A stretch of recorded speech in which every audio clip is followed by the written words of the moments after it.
Torna el Festival de les Arts Escèniques més transgressor i diferent de tot l'any, el VEO, que en la 8a edició continua fidel a les propostes internacionals de més renom i també a l'aposta local pels creadors joves que no s'adapten a un llenguatge teatral típic. Hem parlat amb Mariví Martín, directora artística, que ens ha avançat part de la programació. El VEO és un festival d'arts escèniques que estan totes en la frontera, transdisciplinars, majoritàriament internacional. Se celebra 12 dies a l'any, en febrer. És com una xicoteta illa i és també un punt de trobada de moltíssima gent que busca unes altres experiències i unes altres vivències respecte de l'art escènic. El VEO és diferent d'altres cites teatrals de la Comunitat Valenciana segurament per la proporció de programació internacional, i això és una de les notes identificatives. També perquè la línia artística és exclusivament de creació contemporània, és exclusivament d'avantguarda, perquè treballem línies de teatre com ara el teatre de l'experiència, el teatre documental, el teatre a mig camí entre el moviment, el circ, la dansa, l'objecte. Treballem allò que no és pur, allò que no es pot identificar com una disciplina tradicional, i també treballem els espais no convencionals. Continuem utilitzant teatres, però majoritàriament eixim de l'edifici teatral tradicional i portem les representacions a espais que normalment no acullen teatre, museus, naus industrials. Este lema està dins d'un projecte de 5 edicions temàtiques del festival que van començar en l'any 2008 amb el lema So.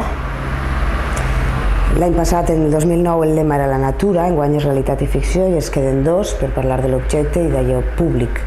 Són 5 edicions que pretenen establir línies de relació del ciutadà amb la seva ciutat i de l'espectador amb la creació artística alhora.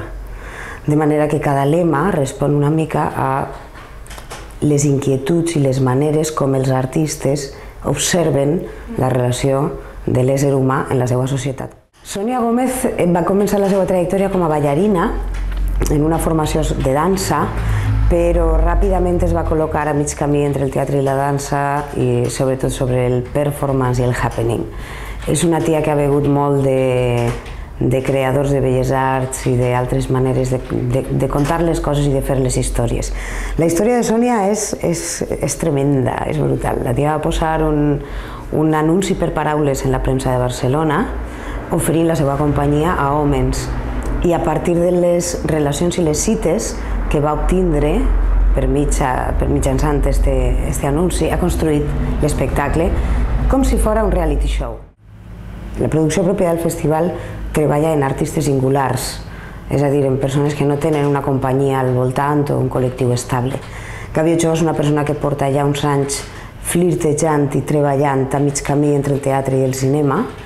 La proposta que ens va presentar estava precisament en aquesta línia perquè és una proposta que té un format teatral i un format cinematogràfic, una obra de teatre i una pel·lícula, i a més treballa sobre el tema de la ficció i la realitat tant des del punt de vista de l'espai com des del punt de vista del rol de l'espectador com la pròpia història. L'holandès Dries Verhoeven, ell porta l'espectacle Tierra de Nadie, és una estrena en Espanya i és una estrena en castellà. El títol original és No Man's Land. És un treball molt especial, segurament un dels més especials de la història del festival. Els intèrprets no són actors, són refugiats polítics, són una vintena de refugiats polítics de molts països diferents.